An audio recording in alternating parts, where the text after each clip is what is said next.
নমস্কার বন্ধুরা, আশা করি আপনারা সবাই ভালো আছেন। তো নিয়ে আইলাম আমার আজকের ব্লগ। তো আজকে সকালবেলা পলমের পাপা ঠাকুরের দিয়ে গেছেন গিয়া তেন দোকান খোলা, তারপর পলমিতে উল্টা পাল্টা কররা দেখুন, তেন খালি পেট গালা দিরা উল্টা পাল্টা কররা কুস্তি কররা তেন দেখরা না, বাসা একবারে খালি, সব মেহমান গেছেন গিয়া। রান্না বয়াই দিছি, আমি ডিম বোনা করছি আমরা তিনজনের লাগি। আর ওদিকে তরকারি আছে, বোনা খিচুড়ি রান্না করছিলাম কালকে, এগুলা রয়েছে। তো এখন আমি দেখি কিটা করি, মাছ রান্না করবো আর এখন ডিম বোনা করছি, কারণ পলমের পাপা ডিম বোনা খাইতেছে এরা। তো ওই সকালবেলা এখন আইয়া ডিম বোনা খাইবা বোনা খিচুড়ি দিয়া। অনেক মাছ দিয়ে রাখছিলাম, মাছ রান্না করবো দুপুরে। পলমের আইব স্কুল থেকে একটু পরে। আর পলমের পাপা সকালে স্কুল থেকে আওয়ার সময় শাক আনছিলাম, এখন শাক বাঁচিয়ে রাখছি, শাক রান্না করবো। আর ওই যে জিঙ্গা দিয়ে মাছ রান্না করবো। জিঙ্গা আনছিলাম, দেখা যায় টাটকা টাটকা জিঙ্গা সকালে মিলে, জিঙ্গা দিয়ে মাছ রান্না করবো আর শাক। এখন আমি ময়নারে ঘুম পাতাই দিইমু, ঘুম পাতাইয়া এরপরে রান্না বয়াইতে হইব, কারণ মা নাই বাসাত। আর আমার একলা একলা সপ্তাহ করা লাগবো। মা গেছেন বাড়িত, মা না থাকলে তো বাসাটা একবারে খালি লাগে, আর মা থাকলে তো আমার কিছু করা লাগে না, মাই রান্না করতাম। তখন আমার যেহেতু সপ্তাহ করা লাগবো, এখন ময়নারে আমি ঘুম পাতাইমু, ঘুম পাতাইয়া থইয়া এরপরে আমি রান্না বয়াইমু। ময়নারে আমি এখন একটু ওষুধ খাওয়াইলাম, কারণ তার নাক বন্ধ হয়ে থাকে। আমি ডাক্তার দেখাইছিলাম, তো ডাক্তারে আমার একটা ওষুধ দিয়েছেন, আর ও ওষুধ আমি খাওয়াইলাম। প্রায় সময় তার নাকটা বন্ধ থাকে, শ্বাস ফেলাতে পারে না, আর ঘুমের খুব অসুবিধা হয়, এর লাগে ডাক্তারের কাছে লইয়া গেছিলাম। আর ডাক্তারে ওষুধ দিয়েছেন, আর ওষুধটা এখন খাওয়াইলাম তারে। আমি 2 বেলা ওষুধ দিয়েছেন, সকালে আর রাত্রে। তো সকালের ওষুধটা আমি এখন তারে খাওয়াইলাম, খাওয়াইয়ার পরে ঘুম পাতাই দিব। ময়নারে ঘুম পাতাইয়া আমি বিছনাটা ঠিক করে লাইছি, আর বিছনার চারিদিকে সব ধুলাবালি চারিদিকে। আর এর লাগে আমি ঝাড়ু দিয়ে একটু ঝাড়ু ফুস করে লইলাম, আর বিছনাটা ঠিক করে লইলাম। কই থেকে যে নতুন ধুলা প্রত্যেক দিন, আর জানালা তো খোলাই থাকে বাতাসের লাগে, আর বাতাসের সাথে সাথে ধুলাও আই হয়। তাই প্রত্যেক দিন ঝাড়া ফুসা করা লাগে, আর ময়লা থাকলে আমার একদম ভালো লাগে না। আর চারিদিকে খালি ময়লার ময়লা। এখন একটু আমি ময়লাটা পরিষ্কার করে নিলাম। ড্রেসিং টেবিলের সামনে ও জিনিসগুলোর মধ্যে প্রচুর ময়লা জমছে, তো ভাবলাম যে ময়লা যখন ঘুমাই দিছে তো ফাঁকে দিয়ে আমি একটু ময়লাটা পরিষ্কার করিলাই। কারণ ময়লা তাহলে পলমে ধরে, আর এগুলা ময়লা তাই রাতও লাগি যায়। তাই ভাবলাম যে একটু পরিষ্কার করিলাই। পরিষ্কার পরিচ্ছন্ন থাকতে আমার খুব ভালো লাগে, আর ময়লা থাকলে আমার খুব ভালো লাগে না তেমন একটা। আর প্রত্যেকটা দিনই ময়লা হয়, সকালে যদি মুছি তাইলে বিকালে আবার ময়লা হয়ে যায়। জানলা দিয়ে প্রচুর ময়লা হয় বাতাসের সাহায্যে। এইসব ধুলাবালি আবার নাকও ঢুকলে খুব বেশি সমস্যা করে।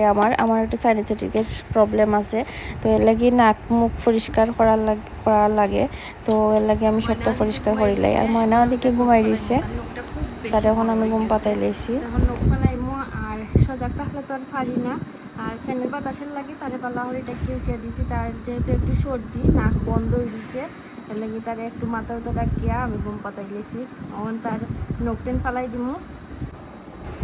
ময়না ঘুমানির পরে আমি তার নখ টেন ফালাই, কারণ নখ প্রচুর বড় হয়, 2 দিনও যায় না, নখ ফাতলা নখ বড় হয়ে যায়। আর ঘুমো থাকলে আমি ফালাই, কারণ সজাগ থাকলে ফালানি তো সম্ভব না, নড়াচড়া করে। এর লাগে ঘুমো থাকলেই আমি তার নখগুলো ফালাই। প্রায় 2-3 দিন পরে পরে আমি তার নখ ফালাই লাগে। আনাইলে সে মুখে উকে আশ্রাইলায়, মুখ টুক নিজের শরীর নিজেই মুখে টুক একবারে নষ্ট করিলায়, আশ্রাইয়া দাগ ফালাই দে, আর নিজে তো ব্যথা পাইও। এর লাগে তার নখটা আমি আস্তে আস্তে করিয়া পরিষ্কার করিয়া কাটিলাইলাম।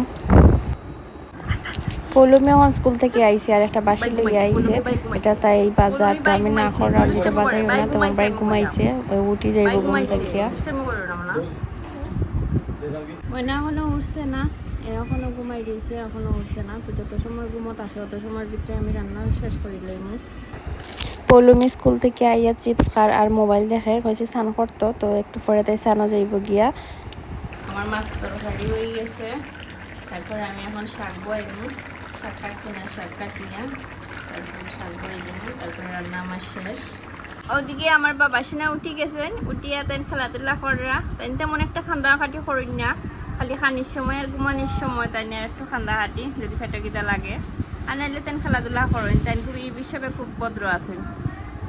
ঘুম থেকে উঠিয়া লম্বা একটা ঘুম দিয়া তাই উঠিয়া এখন খেলাধুলা করা। আসে এখানে আগে দিয়েছে তোর পাগলের মতো আসে, ঠাকুরের বলতে দে, সাল করে এসে ঠাকুরের বলতে দে, দেখ দিয়েছি না আমি সুন্দর করে দাও। ওলানি বক্তি দিন হয়েছে পাগলের লেখা নাচছে কেন